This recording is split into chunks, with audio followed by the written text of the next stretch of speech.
1,387 โตเดินเปียดเลี้ยงมาว่าไร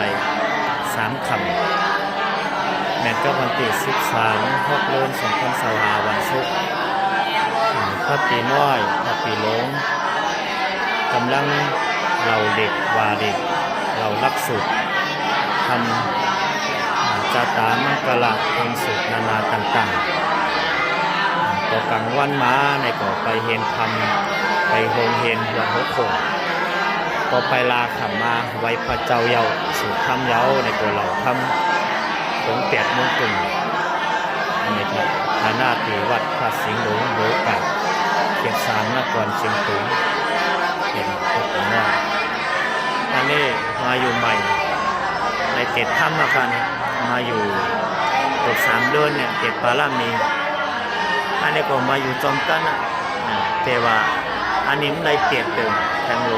สีหาไวเขาว่ากินข้าวมูลเนี่ยมาหลายเห็นได้เปรียบท